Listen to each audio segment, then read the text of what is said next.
Hey guys, my name is Zhenya Berstein. I'm a professor in the Russian department, and welcome to our faculty office hours. Hi, I'm Naomi Caffey. I'm a relatively new professor in the Russian department, and welcome as well. Usually we hold these meetings in the Russian house, which is like a little dacha, like a little house where 7, 8 students live and speak Russian. So it's kind of a dorm, but also a cultural center where they hold events like movie screenings, conversation hours, and various kinds of parties devoted to Russian and Russian culture.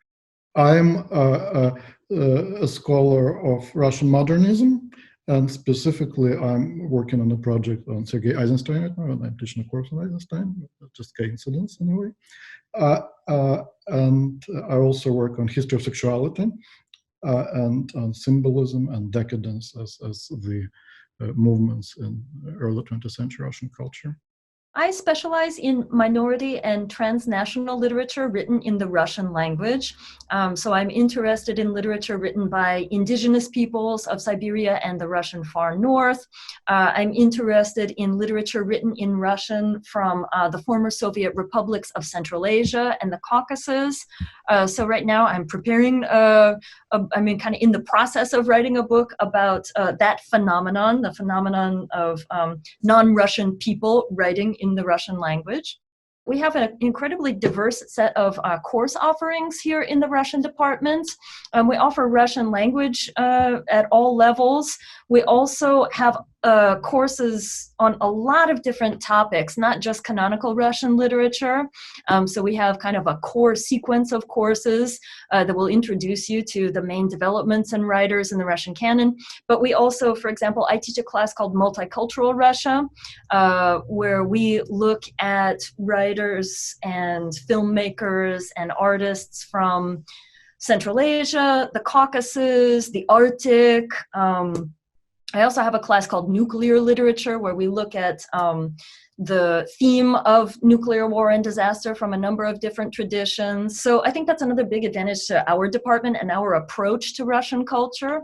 So students do written quizzes, but they also do presentations. We do creative writing assignments. We did magnet poetry in beginning Russian, which was just amazing. So people with maybe 2 months of Russian under their belt were already creating these amazing and hilarious poems in Russian.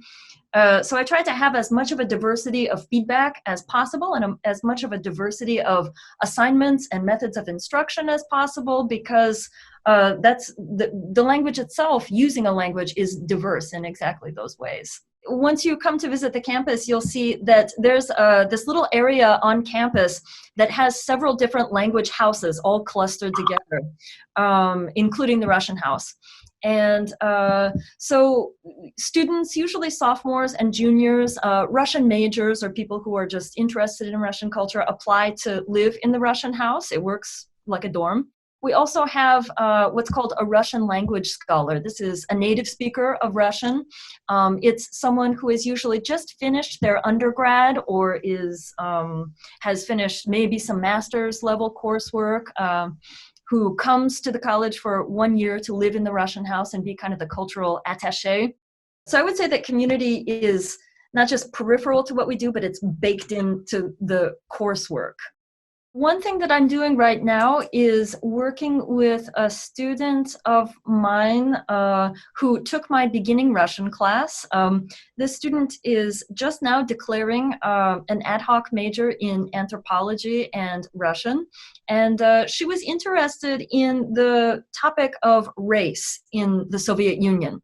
This is the kind of thing that I really encourage students to do. And I think in the past, both Zhenya and I and the other professors in the Russian department have been involved in projects like this. So if a student has a research topic they want to dig deep into, we find ways to help them to pursue that. There is one thing we do really well at READ is the student-faculty collaborations, and the opportunities for those research collaborations are ample. I want to show you something. This is a book. It's a commented translation of a Russian book. It's a war memoir by a famous Russian scholar, Yuri Lotman. And if you see, it says, translated and annotated by Carolyn Brickman, edited by Jenny Berstein, and afterward by Brickman Berstein. That is a result of, and not every summer project ends in a published book, right? And of course, it took longer than one summer, but that is the result of kind of a thesis and a summer of working on this together, turn it into a book.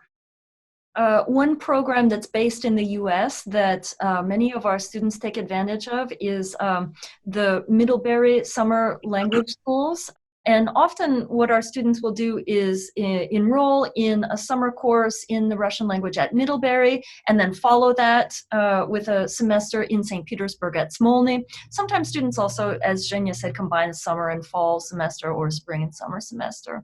For completely practical reasons, choosing to study a foreign language like Russian can be really helpful in setting you on a career path. And that's not necessarily just because you can use a foreign language on the job, or that it makes you a more attractive applicant, no matter what job you apply for.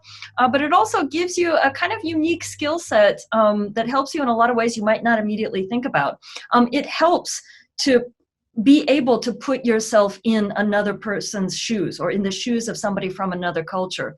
It helps you to think about the ways in which your own, what kinds of assumptions that you bring to the world based on your own language and your own culture. When you teach Eugene Pushkin or Tolstoy or Dostoevsky to students, you don't necessarily think that they're going to become a Dostoevsky scholar, or they're going to go to a business school, or they're going to become medical doctors or rabbis. Like, all of that happens. But we want them to, on the one hand, receive skills and knowledge. On the other hand, kind of build their lives in the ways that make them fulfilled and happy and satisfied.